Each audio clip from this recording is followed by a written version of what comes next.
It's been 3 years since we tied the knot and became Mr. and Mrs. Dave and Molly Jacobs, and if you were to ask either of us about our marriage, you'd hear slightly different stories about the state of our union. Molly would say the sex was fantastic, the friendship and love between us was very strong, and she couldn't imagine a better husband.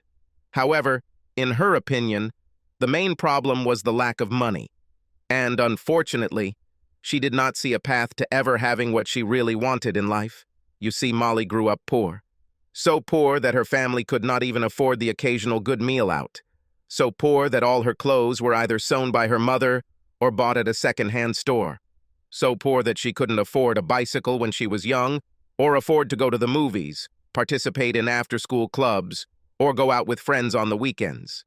In short, she constantly felt frustrated by her lack of money for personal expenses and was jealous of her classmates who always seemed to get everything they wanted. Molly swore that one day she would have all the good things in life and never have to want for anything. In her senior year of high school, she met me, stable old Dave. I had money, or at least my parents did. We lived in a nice area, we had nice cars, and I was always dressed casually but in quality clothes. But from everything Molly could see, and from my attitude, she could see that I simply didn't care about the money. I assured her that I had not noticed that she was wearing second-hand clothes. I swore to her that I saw in her the most beautiful and elegant girl in school. Looking back, I now realize that she wasn't sure that I would be the guy who could lift her out of poverty, but after a while it didn't seem to matter, as she fell in love with my personality, as strong and handsome she considered me, and what I did to her under the sheets. So despite her concerns about whether we could achieve wealth and one day live the upper-class life she desired, she fell in love with me and accepted my marriage proposal, which I made on one knee on the day of the end of our courses at the local college. Molly received her paralegal certificate, which she hoped would provide her with a sufficient and stable income, and while it wouldn't make her rich, she could at least buy decent clothes, go to clubs and bars, and spend the occasional evenings in a good restaurant. I decided that I would become a physical therapist, studying massage and occupational therapy exercises to help people suffering from muscle pain or recovering from surgery or injury. It would never make me rich, but I liked interacting with people. I liked this job and the feelings it made me feel, helping people get rid of pain and suffering. I also didn't want to work sitting at a desk all day. What could be more boring? I realized that this wouldn't make us rich, and I knew that Molly was very upset that she couldn't live the upper-class life in the suburbs. But I really liked our current life, loved our sex life, and the fact that we had so much fun together no matter what we did. I also knew something Molly didn't know. My grandparents were very rich, and when they died, they left my parents the sum of $15 million, and this amount was in a trust fund that they could use until they died, after which the trust passed to me. My father passed away from a heart attack 2 years ago, and my mother did not feel very well after his death. The last few years had been hard, but she still loved and missed him when he left. My mother had no interest in the trust fund at all, and in fact, both she and I believed that money was a poison to life. My parents had such a strong bond and a loving life together, and then my grandparents died and the money went to my father. It changed him completely, and not for the better. He quit his job, started drinking and partying, bought fast cars and spent huge amounts of money on gambling and other entertainment. I guess he might also be seeing someone, but I never knew for sure, and I never asked my mom about it. His new lifestyle began to destroy their marriage, as well as his body. For 2 years he drank and partied, which led to terrible health conditions, and the final fatal blow was a massive heart attack in a Vegas casino. Both my mom and I had seen how money had ruined his life, and neither of us really wanted anything to do with a life of luxury and temptation. We just wanted to keep our lives as they were when we were a happy family, before Dad gave in to the temptation that unlimited money could bring. After his death, I made it a rule to see my mother at least once every 2 weeks, and tried to interest her in activities outside the home, travel, and charity work. Basically anything to get her out of her depression over her father's death. But she told me to leave it alone. Her life was now about friends, church, and me. And she reminded me that it was money that destroyed my father. I didn't tell Molly about the trust, knowing that she was too interested in money and property, and I didn't want her to start buying things on credit, or start wanting my mother dead, or for her to spend all her time thinking and hoping for riches, the future, and ignoring what we have now in our daily loving lives. Besides, I hope it will be many years before my mother dies, and Molly will have no reason to hope that she will have a lot of money and see her potential greed come into play and change either our relationship, or it will upset her even more about our current relationship. I saw that my mother was lonely and depressed, and I finally understood why when she told me that she had been diagnosed with breast cancer and her future was not guaranteed. But she really downplayed the potential seriousness of it, and I kind of shrugged it off. She didn't tell me that she might not have long to live because she didn't want me constantly catering to her needs when I was just getting my life together with what she called my pretty young wife. In the end, Mom felt that the doctors really couldn't predict or tell her anything specific, and she thought she would probably live many more years.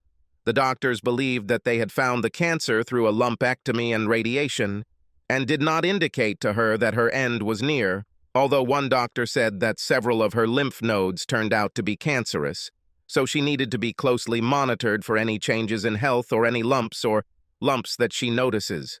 As we approached our 5th year of marriage, I was completely content and happy with our life. And although Molly loved me very much and was content on a daily basis, and the sex was fantastic as we made love 4 or 5 times a week, I knew she was also yearning for the day that might come sooner when she could feel rich and not worry about money or work, and have some of the things she always craved when she was younger.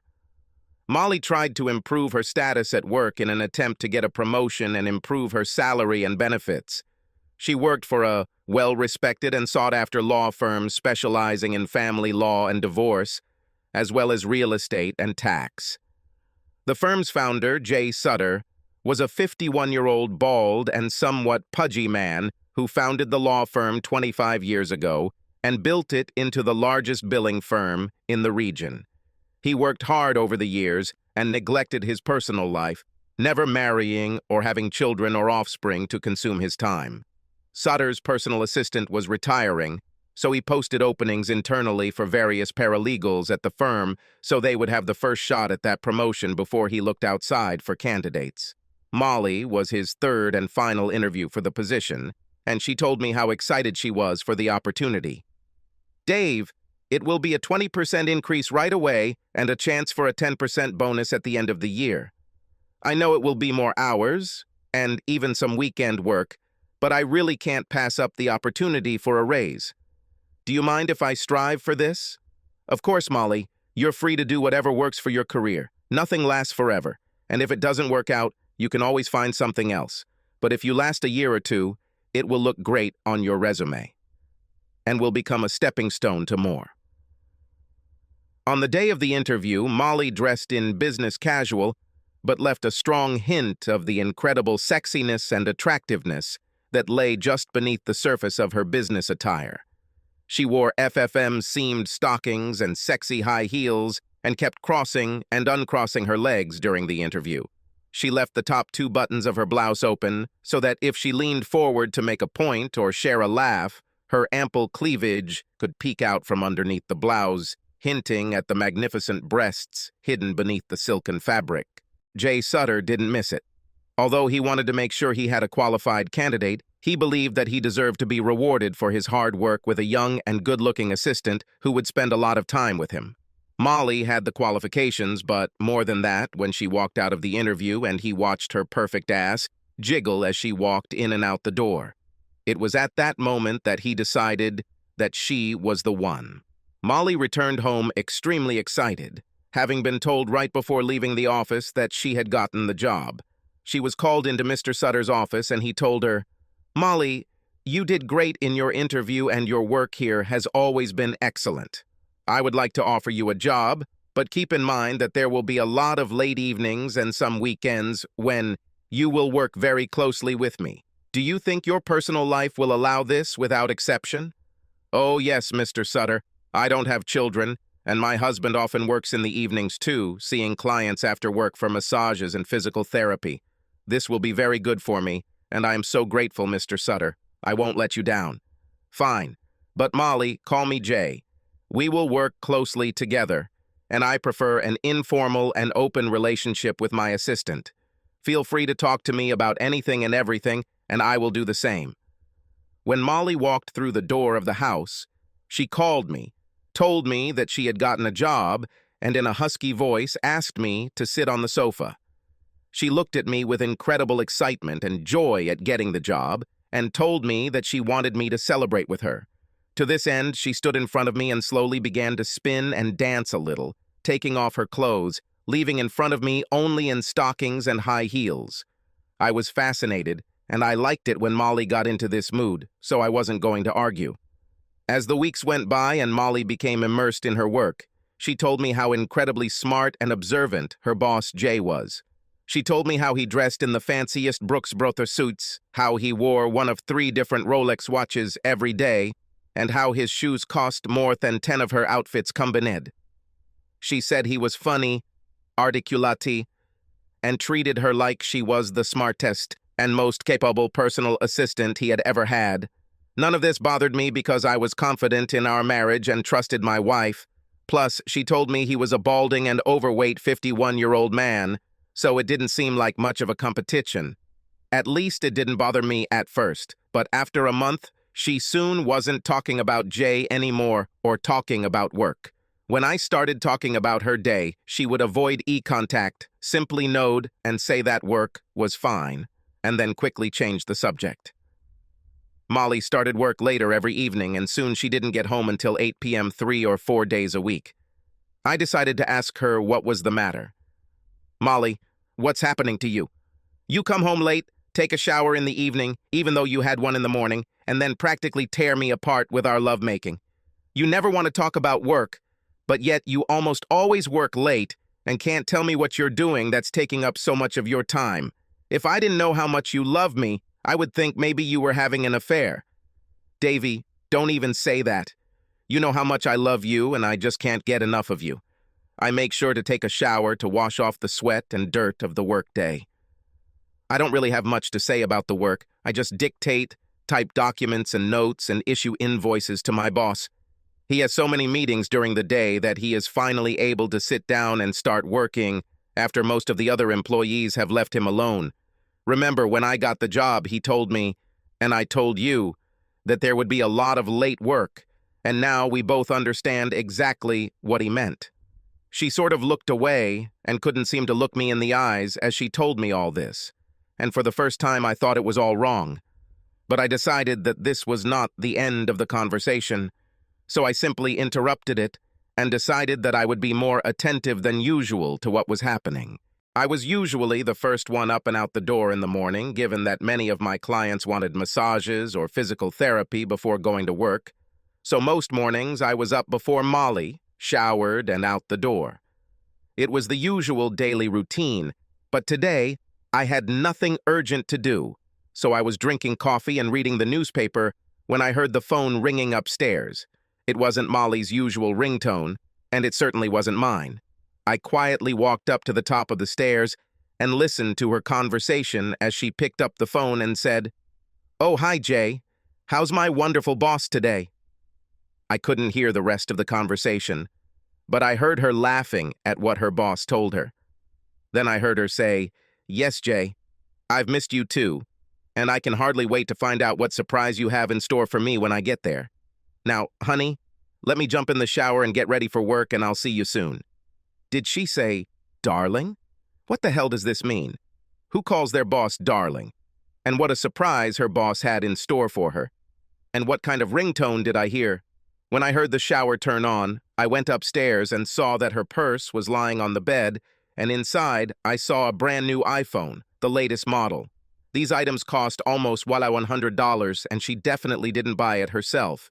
Plus, it definitely wasn't connected to our Verizon contract, or I would have seen bills for it. I tried to unlock the phone to look at text messages or outgoing and incoming calls, but it was password protected, and none of the obvious passwords like birth date or anniversary date worked. As I was putting the phone back, I also noticed a small jewelry box in her purse, and when I looked inside, I almost fell over. There were 2 earrings with 1-carat diamonds from Cartier, and I could not even imagine how expensive they could be, but I knew for sure that Molly would never be able to afford them. Now I was really confused and starting to get angry. I quickly went downstairs and sat silently in the kitchen, waiting for Molly to get ready and come downstairs. She must have thought I was long gone, and when she came down the stairs, I got another huge surprise. She was dressed too sexy for work, with a low cut that allowed her cleavage and quite a bit of her breasts to be seen when she bent over. She also wore stockings with a seam at the back, and when she bent over slightly to wipe something off the toe of her 4-inch heels, I could see the black lace top of the stockings. She thought I had left, and when she turned around and saw me silently looking at her from the kitchen, she sighed. "Oh God, Davy, you scared me," she said, blushing and quickly trying to hide her legs behind the kitchen island. "What else are you doing here? I thought you already left for work." "It is obvious," I said, as I walked around the island, grabbed her hand, and spun her around in a circle. "Are you going to work, or going to the club looking for some stud?" I said this sarcastically. "How the hell can you think about going to work dressed like that? And by the way, where is this outfit from? Those are $500 shoes, and that dress and stockings are probably $1,000. I also want to know, what the hell is up with a new cell phone and $5,000 worth of rings in your bag? What the hell? Molly, are you stealing these things, or are you sleeping with someone?" Molly looked at me and started crying. She quickly turned and went into the living room. "Davy, please let me explain. This is not true at all. My love is only for you, no one else." "So you're telling me that you're sleeping with someone else, but you're not in love with them?" "Davy, no, I didn't say that. Don't put your words in my mouth. I can explain it." "I'm listening, but I'm warning you. If you lie to me, I'm leaving here." "Davy, it's not what you think. I didn't tell you because I knew it would make you angry and you'd think wrong. It's all work-related, bonuses from my boss. He gave me a phone and collected his office phone, so that he can contact me anytime he needs it, and that our calls remain confidential and password protected. The earrings were a gift for working so many hours and being so good at my job. He said he couldn't really change my salary or give me a cash bonus through the company, so he bought me earrings. He also bought me several outfits and said he wanted me to look a certain way at work and asked me to wear it." She looked at me with caution, seeing that I didn't really believe in it. "Oh, please, Davy, you have to believe me. It doesn't mean anything. I'm just trying to do a good job and stay in his good books so I can get a raise and move up in the company. Davy, you know you're the only man who I love. Jay Sutter can't compare in any way." I looked at her with pain, hurt, and tears in my eyes and said, "I think this is the first time you've actually lied to me, Molly. I believe you're sleeping with your boss and he's giving you gifts and luxuries. Things you could never afford as a way to get into your pants. I guess that's why you go straight to the shower after work. And since when do you call your boss honey and tell him you can hardly wait to see him?" Molly blushed and froze, but I interrupted her and said, "Molly, before you tell me any more lies, I heard your phone conversation this morning, so don't even try to lie about it. I'm leaving, and if I come back, you better be honest with me about what's going on." I turned and walked towards the door when Molly ran after me, screaming, "God, no, Davy. It's not what you think. Please come back and let me explain. Please, I only love you. Oh, God, no. Please let me show you." She ran up to me and knelt down, trying to pull down my zipper, saying, "You are my only darling, and I will show you how much I love you." I looked at her with disgust, pushed her hand away and shouted, "Goodbye, Molly." And then he walked out the door. What the hell did she think this would solve? I didn't know where I was going, but I got in the car, and as I drove away, I saw Molly in the rearview mirror, screaming for me to come back, crying and screaming that she loved me. I couldn't handle her right now, and I was pretty sure she was lying to me. I needed time to think. Soon I found myself at my mother's house. She lived only 30 minutes away, and I kind of blamed myself for not visiting her more often. I called her every week but visited her maybe once a month. I justified it by saying that life is busy, absorbed in routine, work, home, affairs, wife. Yes, my wife. Thinking about this brought the Molly issue back to the forefront. I wasn't sure if she was cheating on me, but what kind of boss would hand out thousands of dollars on jewelry, clothes, and a phone if he didn't get something in return? And even if Molly hadn't slept with him yet, his actions were completely inappropriate for any boss-employee relationship. If it hasn't turned into sex yet, this was definitely his intention and how long it would take, especially given Molly's craving for the more expensive and better things in life. I put all these thoughts aside as I pulled up to my mom's house. The house was quiet when I walked in, so I called out, "Mom, are you there?" I walked into the living room and saw my mother lying on the sofa with a bucket on the floor next to her. She turned to me and I saw the pain in her eyes. She looked very pale and sick. She tried to rise to a sitting position, but it was hopeless. There were tears in her eyes as she laid back down on the pillow on the couch and took a shallow breath. "Oh, Davy, you surprised me. I didn't want you to see me like this." "Mom, what happened? Do you have the flu? Have you seen the doctor? What can I get you? Mom, talk to me. What's wrong?" "Davy, just relax. I'm fine. I'm a little embarrassed that I didn't tell you in your calls the last few weeks, but I'm going through chemo again. It's just the aftermath. I get chemo every Monday now, and that's how the days go Tuesday through Thursday. So, no, I'm not sick, except for cancer, of course. It's back, and they're trying to beat it again." "Oh no, hell. What does the doctor say, Mom?" "Well, Davy, he doesn't say much, but if you read between the lines, he's not very optimistic. I'm going to really get him to come clean next week at my appointment because if this chemo doesn't work, I don't want to go through this anymore. If my days are numbered, I want them to be good enough that I can go outside, garden, see friends, not lie on the couch and suffer." "Oh, damn, Mom. I'm so sorry. You have to beat this, Mom. I can't lose you. What can I do to help? When's the next appointment? I'll go with you." "Davy, you have your own life, so don't worry and waste your time on me. You have a beautiful young wife and a career to sort out. I'll be fine. Mom, you are an important part of my life, so being with you and helping you is caring for my own life. Besides, I am not sure about my beautiful young wife that she is really mine. I caught her saying that she has over $10,000 worth of gifts and things she received from her boss recently. She tells me that nothing is going on and that he gives her bonuses and material things as a reward for the good work and late hours she puts in. But I don't believe it. I think she's lying to me and I need to figure out what's really going on. I left her in anger this morning and came here to see you.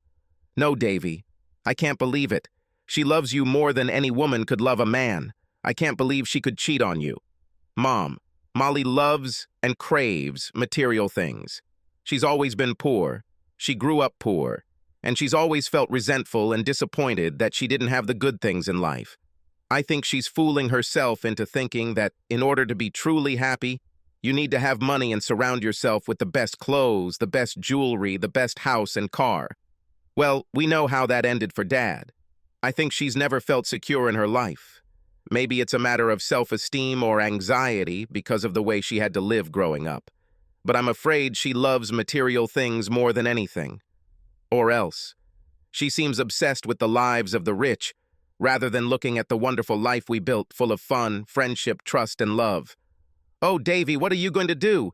You need to talk to her and find out what's going on before you jump to conclusions or make any big decisions. Plus, Dave, you have a $15 million trust fund waiting for you, and as far as I know, you can start spending all this money right now if you want. I know, Mom, but you don't understand. This is not the life I wanted. And if she's willing to cheat on me and ruin our marriage for gifts, then she's probably not who I thought she was, and I don't want to buy her love for me with a life of wealth that I'm not so interested in. For me, that kind of money only creates more obligations and more stress in life, not less. So what are you going to do, honey?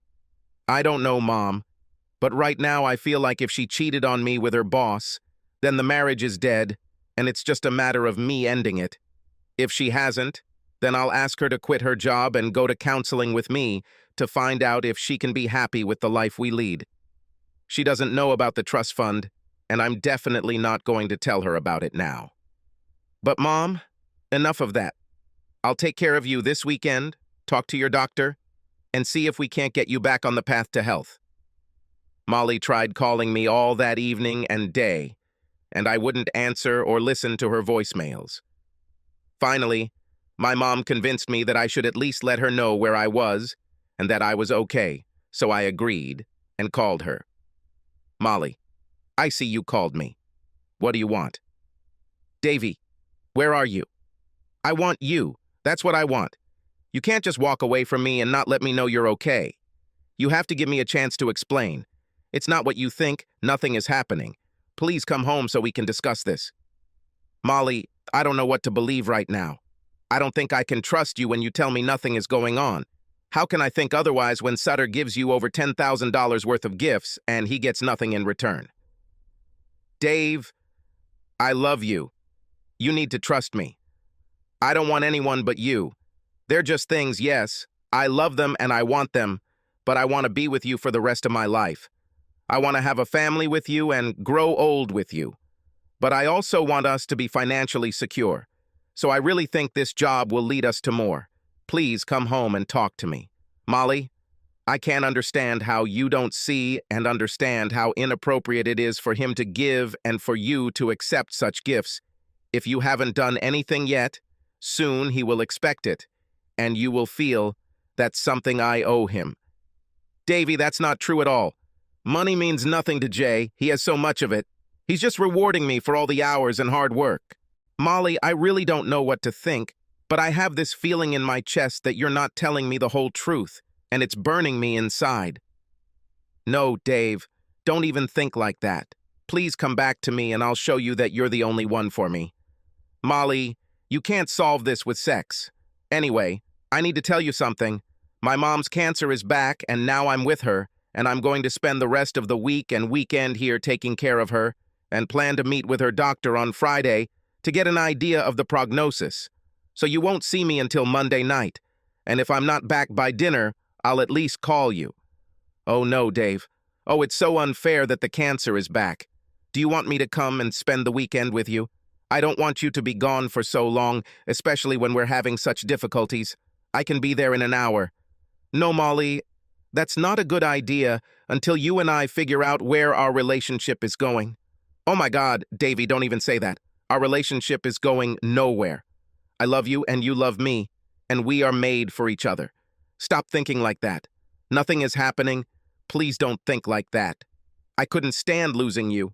Molly, I have to go, so I'll see you on Monday. And when we talk, Molly, be honest with me and we'll figure out where we're going. I hung up, feeling like she was saying all the right things, but also not saying anything that really answered the question of why he gives her gifts, why she accepts them, and whether she slept with him. I had this terrible nagging feeling that she had already broken our marriage vows, and she was just trying to figure out how to tell me without losing me. I spent the rest of Wednesday night and most of Thursday taking care of Mom, and she was feeling better by Friday when we went to her doctor. The doctor spent time alone with her, doing an examination and update, and after she finished and left, he invited me into his office and closed the door. Young man, I'm afraid I don't have good news for you. Your mother asked me to speak frankly with you, and I'll tell you the same thing I told her. I don't think she has more than 3 to 5 months to live. Chemotherapy isn't working this time, and we have no other treatment options to offer her. I convinced her to try 3 more rounds of chemo to see if it started working. But after that, she told me she would give up the fight and just wants to spend the rest of his life in peace. When we got back to her house that evening, we cried together on the couch, and I told her how much I loved her. I told her about what a wonderful life she had given me and how she was the best mom I could imagine. And I meant it. She has always been my ethical compass, the person I could always rely on to guide me along the right path in life. We hugged each other and reminisced about the good old times of the past, but she quickly got tired and wanted to go to bed. She begged me to remain optimistic and not let the last months of her life turn into pity for her. She felt lucky that she had lived a good life and told me that I was the best thing she had ever done. She rested during the day and felt better in the evening, so I put on a movie for her, settled her on the couch, and told her I was going out for a while but would be back later. I was a mess. My mom was dying and my wife was probably cheating on me. I felt like I wanted to grab a bottle of tequila and drown my sorrows, but I knew that drinking until I passed out wouldn't solve anything. After spending the last few days thinking about the gifts from her boss and the last conversation with Molly, I just couldn't shake the feeling that Molly was cheating on me. Having no better idea how to find out, I decided to drive by our house and see if she was home or not. I arrived around 17 Dows and parked at the end of the street, from where I could see the entrance to the house. Her car was in the driveway, and the inside front door was open, so I knew she was home. I was debating whether to drive up and talk to her now about our problems when a metallic blue Porsche sped past me and pulled into our driveway. As the car passed by, I noticed J's number 1 on the rear license plate. God, what an idiot, I thought. This idiot must have very little dignity and huge problems with self-esteem. As soon as he parked, Molly left the house, locked the door and ran to his car. She was dressed to kill on sight. She was wearing a bright red dress and red high heels. She wore dark gray stockings, and the dress was so short that I could see the black lace top of her stockings. The cutout at the front was so deep that half of her breasts were on display, and with the help of the tight bodice, they were ready to spill out. It definitely wasn't going to work. I crouched down as they passed me and was surprised that Molly didn't recognize my car, but apparently she was amazed that she was sitting in the passenger seat of a $100,000 sports car. I decided to follow them and see where they were going. It didn't take long before they were parked in front of Manny's, the best steakhouse in town. Sutter got out and walked around the car and opened Molly's door, and I could almost see the drool dripping from his mouth as he caught his eye on her breasts as he helped her out of the car. They walked, hugging, to the entrance of the restaurant and disappeared inside. I found a parking spot on the street and grabbed my hat and jacket, then walked up to the restaurant and slowly entered. I saw them in the corner box in the back, sitting together on one side with his hand on her hip as she studied the wine list. I had to stop myself from walking up and dumping a jug of water on their heads, but instead I turned and walked back to my car. I sat in the car for 2 hours, keeping myself busy reading various blogs and articles about divorce on my phone. Finally, I saw the valet drive the Porsche to the entrance, and they both got into the car. I hoped that was the end of their meeting, but my doubts grew as I followed them down the street. They didn't have to wait long, stopping at the Hilton, valet parking again, and Sutter walking around the car to open Molly's door. This time he gave her a long, lingering kiss while grabbing and squeezing her ass as he helped her out of the car. She pressed herself tightly against him, put her hand behind his head, and held him there while they kissed, and I could see their tongues intertwining with each other. This was enough for me to understand that this was the end of our marriage. There was no way to convince me they weren't having sex, and I didn't even need to see it to know it was happening. In fact, I didn't want to see it. I was angry, sad, confused, surprised, and many other emotions as I slowly walked back to my mom's house. I pulled into the driveway and sat there, wondering how to move forward. I knew divorce was the answer, but she worked for the best divorce law firm in the area, so I knew I was going to lose in any divorce. We didn't have much considering the house was small and had little equity. We had limited savings. I made more than she did, but not by much, so I assumed that child support, if any, would be low. But one glaring question was if she and her lawyers found out about the $15 million trust, which would certainly happen if, God forbid, my mom died before the divorce was finalized. I decided right now it's not a problem. It belonged entirely to my mother, and until she died, it would not be legally recognized as an asset of mine. But the doctor was not optimistic in my personal conversation with him that she had more than 3 months to live, and divorce usually takes at least 6 months, and even longer if the spouse is fighting and requires counseling, disputes the division of assets, and God knows what other absurd reasons can be invented. I was determined not to give a penny of this money to Molly, so I needed a plan. I could have disappeared, take the money and run, but I wasn't going to leave my mom, and I definitely didn't want to be in trouble before the court and go into hiding, hoping they wouldn't find me. I could have stayed in the marriage, ignored Molly, and started dating on the side, creating an open marriage. That's not my style, and it definitely wouldn't suit my mom's moral principles. I could have killed her and Jay Sutter, but I knew they weren't worth me ruining the rest of my life. And murder was not in my DNA. An idea for a plan began to form in my mind, and although I knew it was a long road, if I played my part correctly, perhaps I could make it work. I'll have to suppress my hatred and desire for revenge against Molly and Sutter, but if I play the long game, eventually they'll get what they deserve.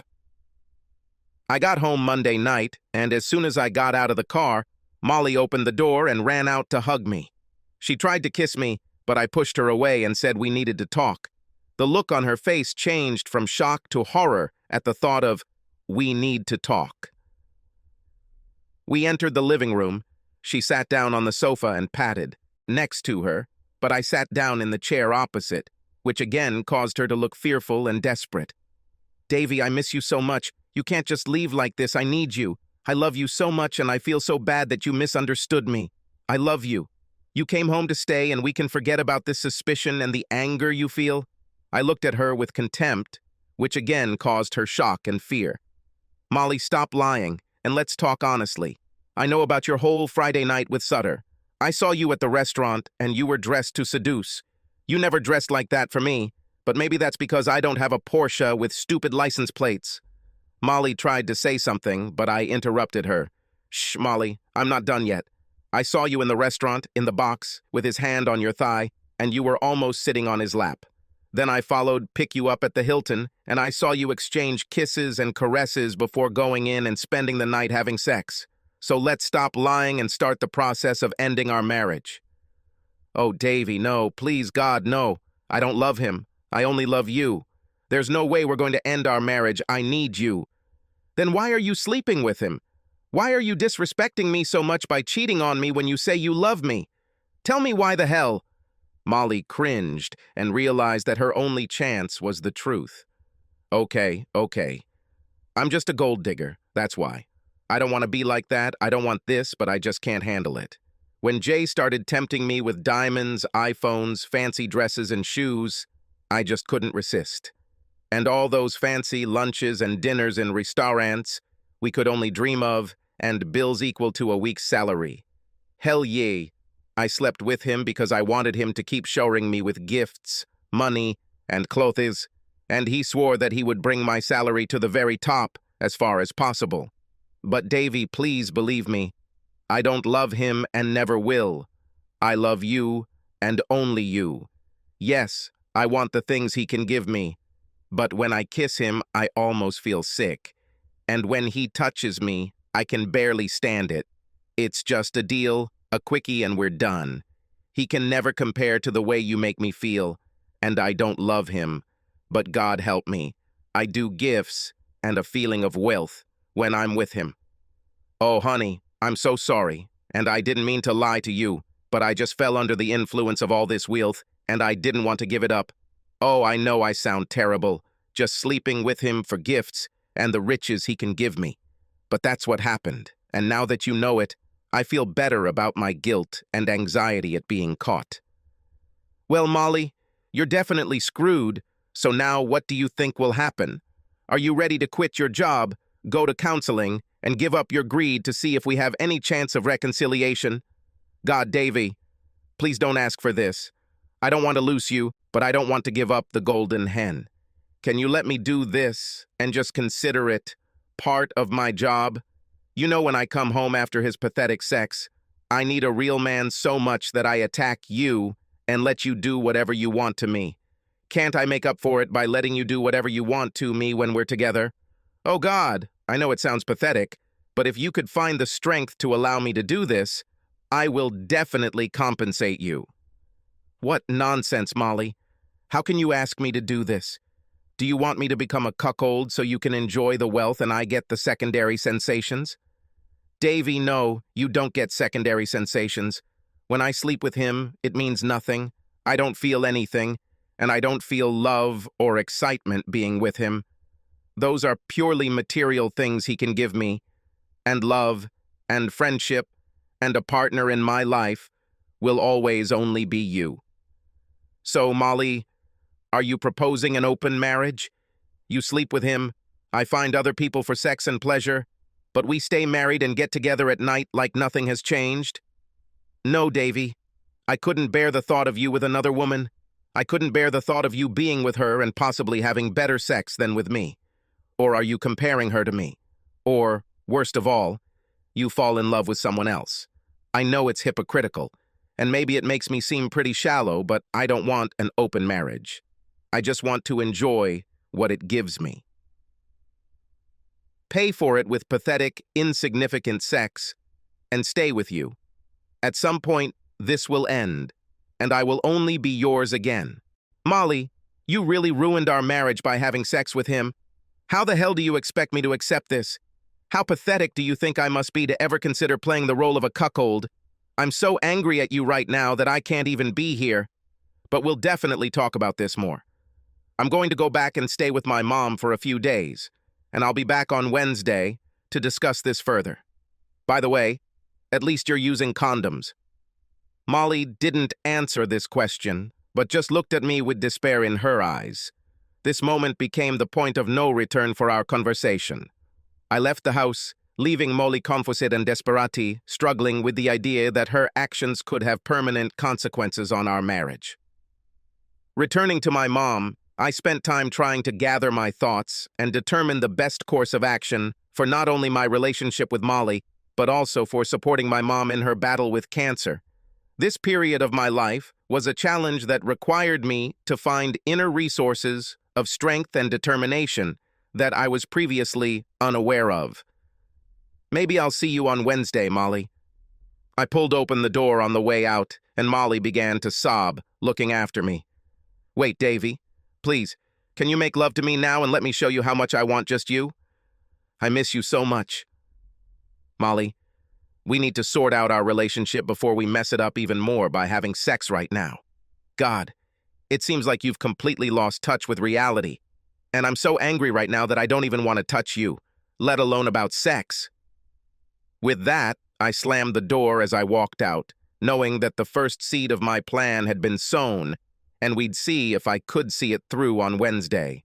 If not, then I will never have sex with her again, and will simply begin divorce proceedings. I was disgusted by her behavior, and now I hate her. Hated lies, betrayal, and I had no respect left for her, seeing that the only thing that really matters in her life is greed and passion for material things. I seriously considered going to Sutter and beating him to a pulp, then taking Molly to counseling and forcing him to quit his job. But why? She has already lost my love and respect, and in my opinion, we do not have any relationship worth saving. So at this stage, it all comes down to a plan to get rid of her from your life as painlessly and inexpensively as possible. I had done enough research on divorce online to know that it would be expensive and leave me in a financial bind. I also assumed that she would contest and drag out any divorce, and it seemed unlikely that I would be able to divorce her before my mother died, and the $15 million trust fund was transferred to me as an asset. In my research, I have noticed that sometimes uncontested amicable divorces are sometimes resolved in 3 months, especially when the same attorney represents both parties and the division is agreed upon and amicable. This opportunity was key to my plan. I spent the next few days filling a few massage appointments to keep the cash flowing, but mostly spending time with and caring for my mom. We looked through my mom's photo albums, laughed at some memories, and cried at others. But we were together. And I remembered to tell her over and over again how much I loved and appreciated her, how she raised me, and how wonderful my formative years were. Years. Wednesday arrived faster than I thought, and I headed to my house to talk to Molly again. When I entered, she was wrapped in a robe, but I saw that she was wearing stockings and high heels. I thought she had just gotten home from work, so I asked if she was comfortable now, and she replied, "When I can be with you, it's always a convenient time for me, Dave. I really miss you, and I don't really care. I like the way our relationship is going. We need to fix this." Well, Molly, you tell me. How would you fix this? Davy, you'd come back here and make love to me 4 or 5 times a week like you used to. You'd treat me just like you did before you found out about Jay Sutter, and I'd treat you like my king, and would do anything to make you happy. Yes, Molly, but what about the real problem? What about you and Sutter? Oh, Davy, if you could just forget about this. Just let me have this part of my life. Enjoy all the riches we can't afford, and then I'll come home to you like I always do, and love you passionately, enjoy our laughter and conversations, and just be together as the soul partners we've been so far. Do you love me enough to just let me continue like this? Please, darling. I'll really do better. Internally, it repulsed me. Who is this woman, and what did she do to my wife? But, playing the long game, I said, Molly, please listen to me carefully and listen. That's how I see it. We're a little different. You want to enjoy all the riches, the gifts, the dinners, the clothes, all the fine material things in life, which you can get from Sutter. But for this, you have to sleep with him, and to do this while you and I are still married makes me a cuckold, and I will not be able to put up with it. So I cannot agree with what you want. That leaves only a few options. We could have an open marriage, and I could find lots of hot women to have sex with, but we could stay married and still spend time together, both in and out of bed. No, Davy, I can't agree to this. I just can't let you be with another woman. Okay, then that leaves a divorce. Oh, God, no, Dave, I will never divorce you. I will never let you go. Please, honey, don't even mention it. Well, Molly, if we file for divorce on grounds of infidelity and fight, we'll lose all our savings. We'll spend thousands on lawyers. At least I will. Maybe you can use Sutter. I'll be penniless, without a home. And you and I will no doubt ruin whatever relationship we have left by dragging each other through the mud of a messy, high-conflict divorce. Then please, Davy, don't even start. This is not a good plan. You need to be in my life. Well, Molly, then please listen to me. You want the things in life that Sutter can give you. I assume Sutter has been telling you about leaving me and marrying him? At these words, Molly looked away and whispered, Yes, dear, but I would never. Just hear me out. I'm guessing you were at his house and probably had sex with him a few times, right? Molly looked down again and sobbed a little, saying, Yes, honey. Please forgive me. I'm so sorry. Molly, listen. I'm guessing his house is amazing. If you married him, imagine the wealth you'd have. Basically, everything you'd want. Awesome house, remodeled to your liking, incredible car, vacations, at beach resorts and big cities that you can only dream of. Staying in the best resorts and hotels, wearing the best clothes, the best jewelry, dining at the most exclusive restaurants, and partying at the most expensive and exclusive clubs. That sounds exactly like life. Oh, what you dreamed of and what you want, and you could have it all. But Davy, I will never leave you. I need you. I told you, he pleases me with gifts, but our love life is pathetic, and we don't really have a connection like you and I.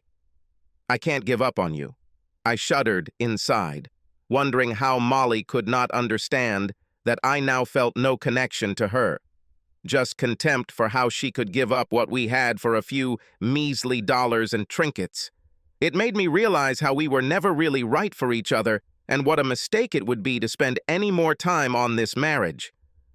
Molly, I said, using the most convincing salesman voice I could muster, you don't have to go without me, and I don't have to go without you. You and I could have a secret affair, we could date and share our love and company.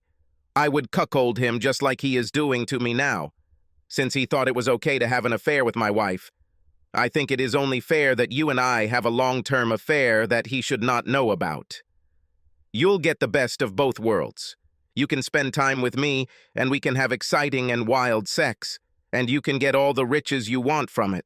I saw her contemplating it, and it made me lose even more respect for her, if that was even possible at this point. But how can I leave to see you and be with you? I work for him and will spend all my time with him at night. Now that I think about it, it sounds pretty terrible. No, Davy, I can't do this. Molly, after you get married, tell him you don't want to work for him anymore. Tell him you're an equal partner in the marriage now and don't want to ruin it with a work relationship. Tell him you're going to stay home, maybe go study, work on yourself. Then all I have to do is book all my clients for the evening, and you and I will have every weekday to have fun and spend time together all day. That's how you can have two things: what you want, his material possessions and life of luxury, and me as your best friend and lover when you need it. I saw the wheels turning and knew that I had planted a seed that I hoped would grow. Now I needed to lay out the details. Of course, Molly, the only way this will work is if you and I have an amicable, no-fault divorce where we just split the money we saved. I'll keep the house so I can have a place to live and a place for you to come and make love to me, and we'll save all our money by letting Sutter be the lawyer for both of us. But he's kind of a shark, so you'll have to convince him to just let us approve a friendly divorce real quick and quietly without trying to find every penny we have and get as much as possible for you. It will be really important that we can get a divorce quickly because in the process, he will expect us to live separately and you will still work for him and we won't really be able to start our romance until you are married and you won't work anymore. But I think Sutter, with his connections to the judges, could do all this in 3 months or less. Davy, I don't know. I don't really want to get a divorce, although I do want his lifestyle. But God, I really don't want him. I'm not sure I can handle living with him and being his wife. Can't you just let me have him on the side and keep things the way they are for now? He means nothing to me, and it will never take anything away from us. I'm sorry, Molly, but we've been through this before. You don't want an open relationship, which is the only way to stay married. I refuse to be a cuckold and let him sleep with my wife while I stay at home. What's left is divorce, and we can do it the hard way, where we fight each other, lose everything we have, become bitter enemies, and never see each other again. Or we can do it the way I just laid out, where you and I are still together through an exciting and secret long-term romance, and you live the life of luxury you want, at Sutter's expense. I could see that Molly was struggling and needed time to process it all. I knew she needed incentive, and although I hated the thought of making love to her, I had to play the role and maintain this fiction until she chose either divorce number 1 or divorce number 2. I walked over to Molly and said, I know you have a lot to think about, baby, so let's put that idea aside for now and just enjoy what we could have if you choose divorce the 2. It allows us to keep making love. And I think we both need to remember now how fantastic it is. With these words, I untied her robe, and she was wearing only stockings and high heels. It looked like she was going to try to seduce me into cuckolding, but I had already made it pretty clear to her the only way that would keep us together. 2 hours later, we were both lying on the couch, completely satisfied.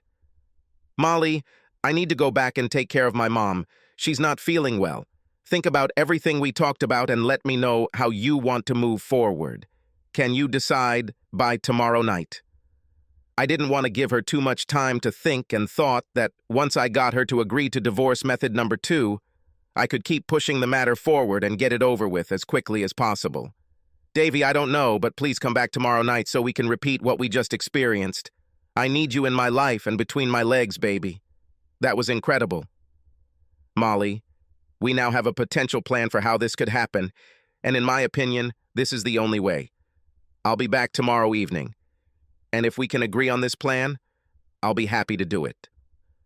As I drove back to my mom, I felt a little guilty knowing that I was manipulating Molly into planning so that she wouldn't get my money, which would ultimately lead to the end of any relationship with us. But she had made her choice and didn't want to give up wealth or what she considered a good life, so I reasoned that she would get exactly what she deserved. Mom's condition had remained stable for the past week or two, and she agreed to take a few more weeks of chemotherapy to see if any positive effects could be seen. She liked having me around, and I tried to keep our conversations light and positive and not focus on her health.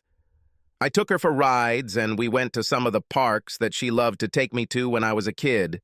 We would sit on a park bench and watch the kids climb and wrestle and play while Mom fell into a relaxing subconscious stupor, reliving the days when I was little, playing on the swings and slides. Mom asked me to leave Molly some money. I don't think she realized it, even though Molly was cheating. In a normal divorce, she would receive half of all our property. But I didn't go into all that and told her that I would agree to whatever she wanted to do. We agreed that she could keep her $10,000 and be invited to the probate hearing with Mom's lawyer when the time came.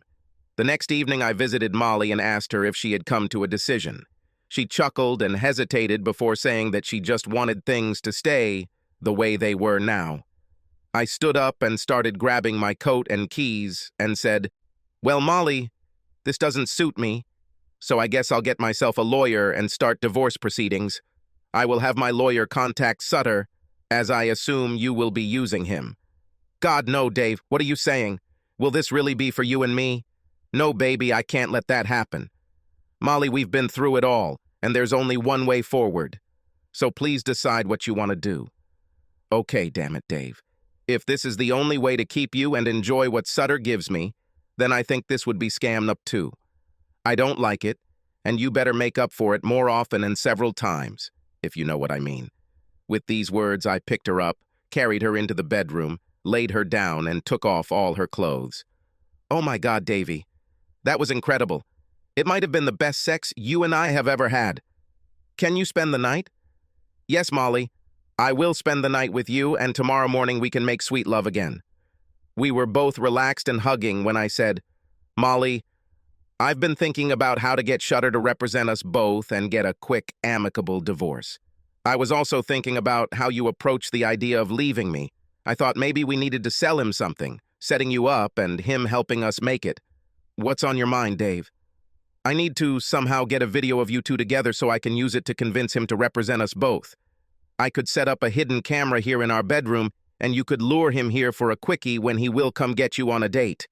Then a few days later, you will tell him that I know everything about you too. You will tell him that I suspected and installed a camera in the bedroom.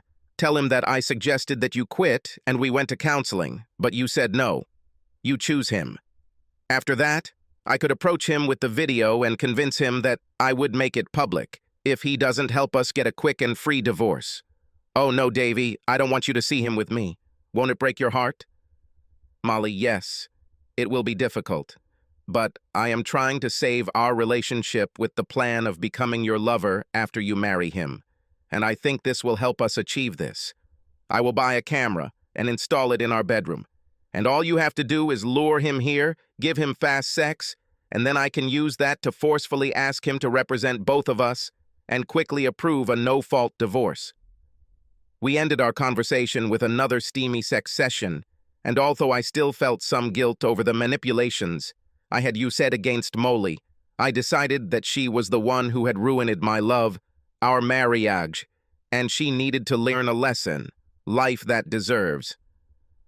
It was really difficult for me to be intimate with her at this stage, knowing that she was also sleeping with Sutter, but I dealt with it by having purely wild, animalistic sex with her. There were no more love affairs. There were no more eye contacts or declarations of love. There was no more tender, slow, long, and sensual sex.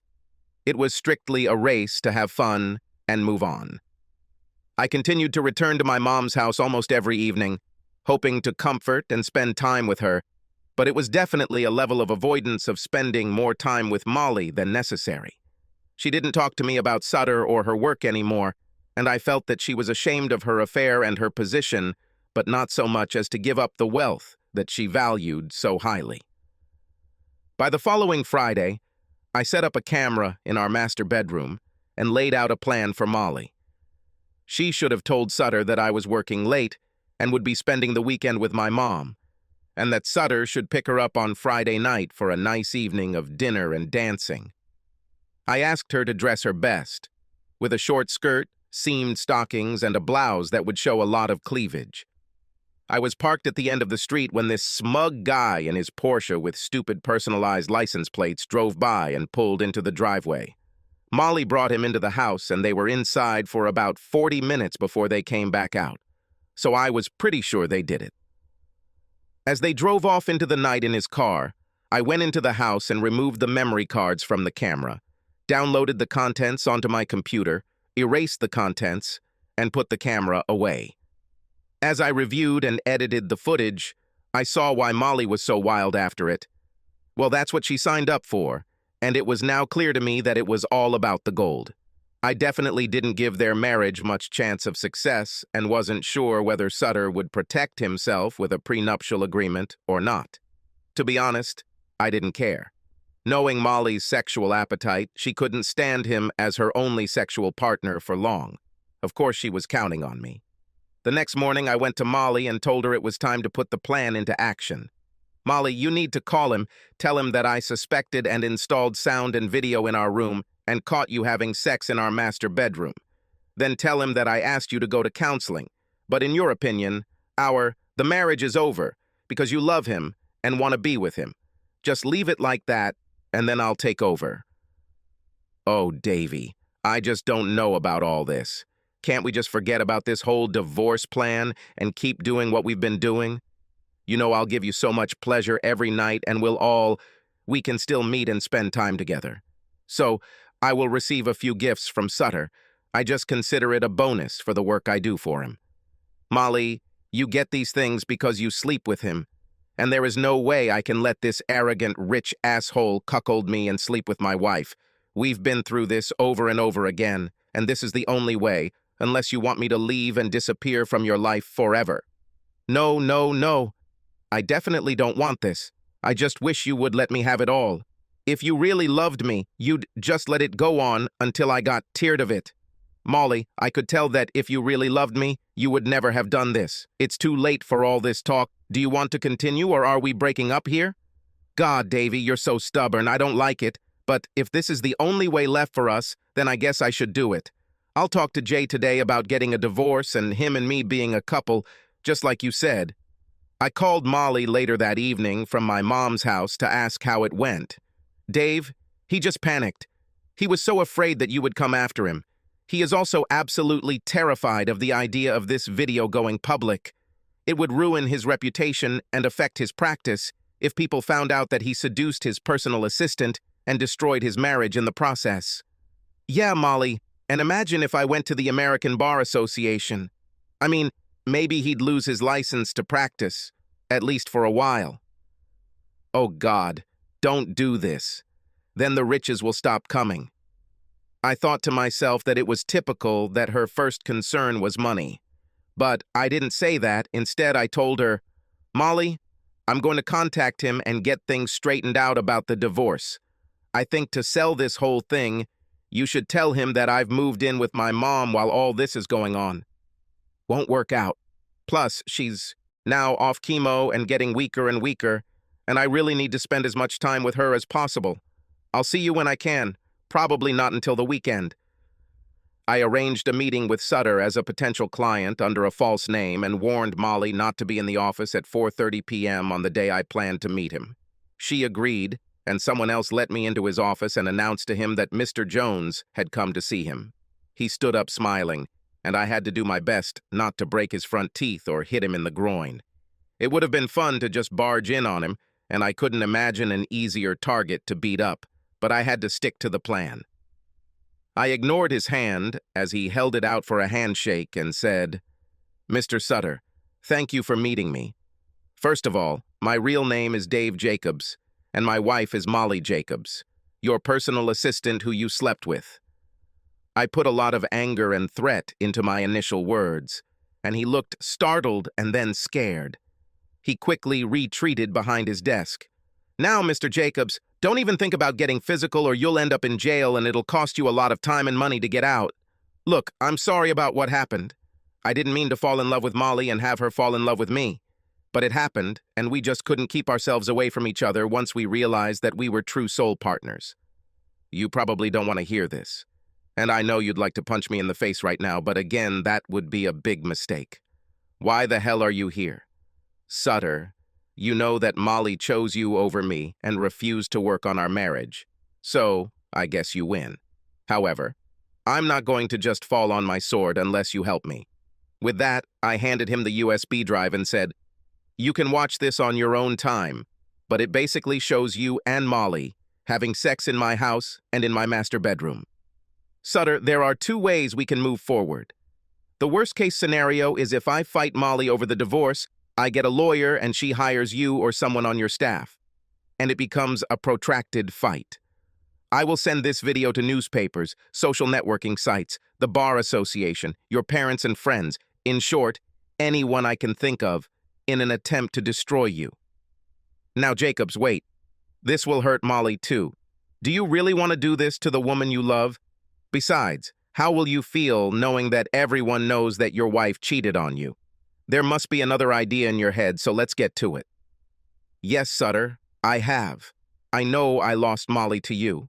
So, I basically want to end this marriage quickly and move on. But I don't want to lose everything in the process. And I want Molly to be okay when all this is over. You don't have to worry about Molly, Jacobs. I'm going to take very good care of her. And yes, I want your marriage to end quickly, too, so Molly and I can move on together. Well then, my proposal to you, Sutter, is this. You represent both Molly and I in a no-fault, no-contest divorce. We can split our savings, which are effectively zero, but I'm keeping the house, which again has virtually zero capital, maybe $10,000 at best on the market. Who knows? Maybe it's even collateralized at this point. Anyway, just take the asset list from me. Make it up as a halving split. Split us less than in 3 months and it won't cost me or Molly anything. If you agree, then we won't have to get involved in all the ugly battles and dirty games that will happen if my conditions are not met. So Jacobs, is that it? I'm introducing you both, without payment, to split everything except the house in half, and you're ready? Yes. But don't forget, time is running out. I want to leave the state and start a new life in less than 3 months. You, too, will probably be happier knowing that I won't be here to stop you and Molly from starting a new life. I'm guessing you have a few judges who are favorable to you, and if you ask, and they know it's a frivolous divorce, they'll expedite its filing and completion. Yes, Jacobs, I can do that. Okay, let me confirm this with Molly, but if she's on the same page as you, we have a deal. Just send me a list of assets, and I'll get to work on the paperwork immediately. I'll give you the papers next week. You just sign and return them to me, and we'll get moving. I stood up, trying not to smile, and with a look of disgust, turned and walked towards the office door, saying, I won't pretend to shake your hand, because my instinct would be to break your wrist. I'm counting on you to make that happen, so we can both move on. When I got home, I sent Sutter a list of assets and then updated Molly on where we were.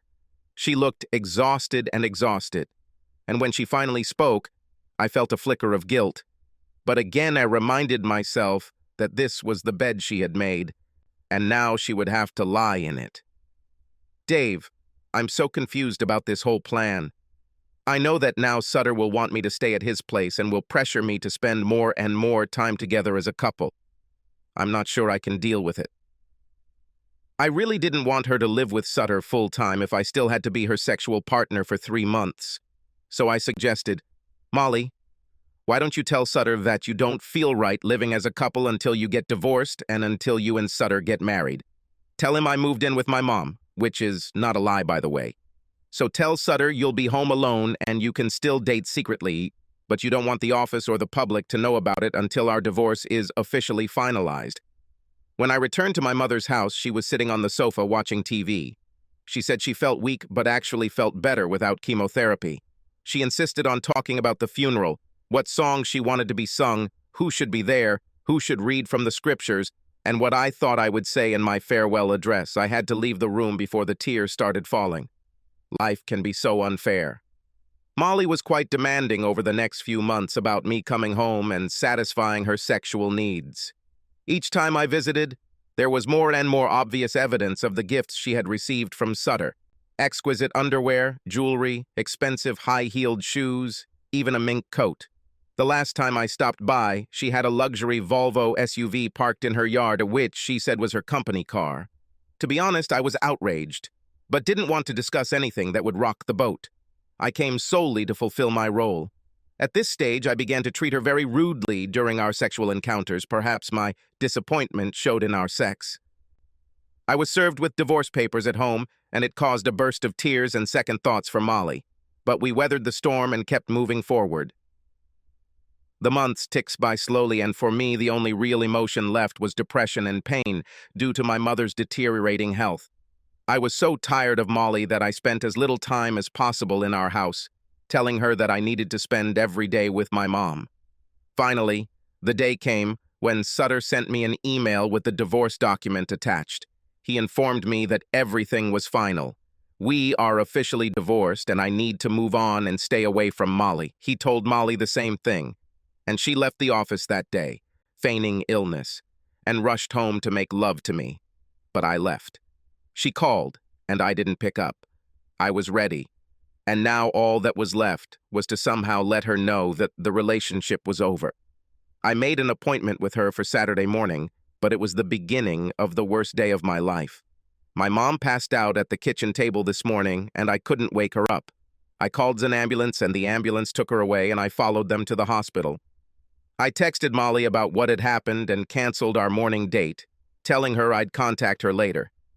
Mom died that night in the hospital. She never regained consciousness and quietly left her body in the middle of the night. I held her hand as she took her last breath.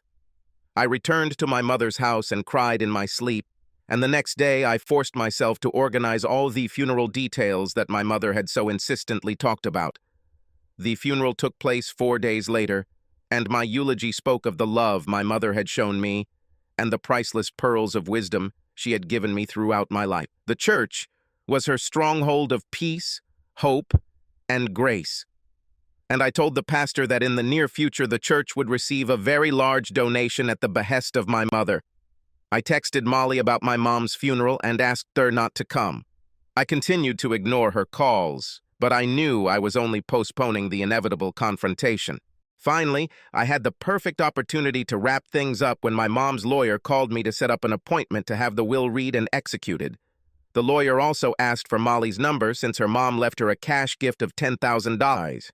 I called Molly and told her about my mom's passing and the funeral.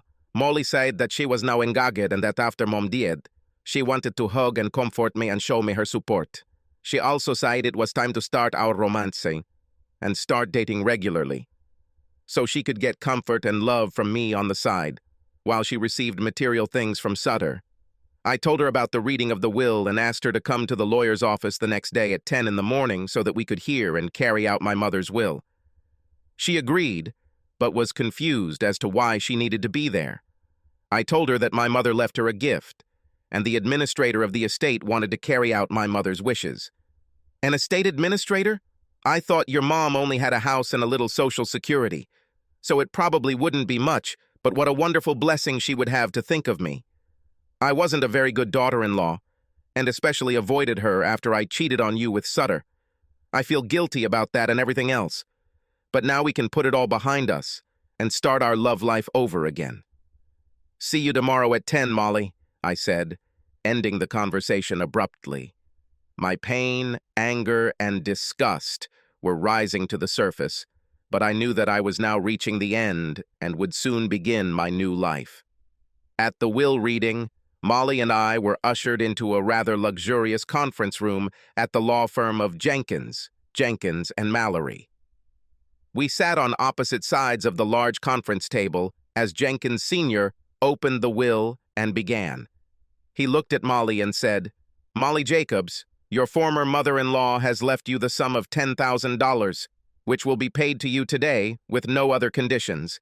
She asked me to pass on one piece of wisdom to you, and that is that a good life. It's not really about money, so take a close look at what you have that is truly important, and don't be fooled by items that are just fleeting beauty." Molly cringed at the thinly disguised rebuke from her late mother-in-law through her lawyer, but she controlled herself. With that, Jenkins handed her the check, asked her to use the money wisely, and then turned to me. "David Jacobs, your mother left the following instructions for the remainder of her estate. A house valued at $500,000 and without a mortgage is being given to you to do with as you please. The sum of $1 million has been donated to the Church of Christ at their discretion. The amount of $4 million was donated to the American Breast Cancer Society to help research and eliminate breast cancer. And the sum of $9.5 million, the remainder of her estate, is being transferred to you, her sole heir, and will be transferred this week to any account you specify. I am so sorry for your loss." With these words, he stood up and left the room, leaving Molly and me alone. When I looked at Molly, her jaw was loose and she was breathing heavily. I think she was in shock, and finally, when it dawned on her what was happening, she looked at me with an angry, hurt, and puzzled look. What the hell, Dave? Was your mom rich? You were supposed to know your mom was rich? Really? Oh yes, Molly. I knew that after my grandparents died 10 years ago, I would end up getting a big trust fund from them. My mom barely touched that money for herself. Dave, this is great. Now we're rich and I can ditch this boring, disgusting Sutter and we can get back together. Molly, how can you be so ignorant? You and I are done. The first time you broke our marriage vows and slept with Sutter for some jewelry and dresses and fancy dinners, you died to me. You are nothing more than a gold digger, and frankly, your behavior disgusts me.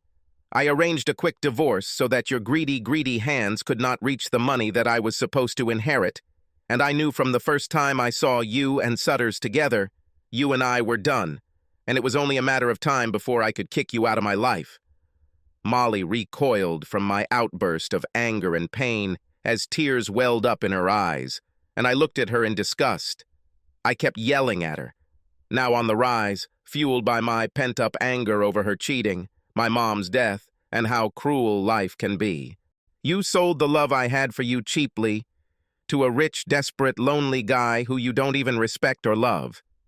You claim to love me, but look deeper, and you will realize that you only love yourself, and you are really only interested in trying to be rich.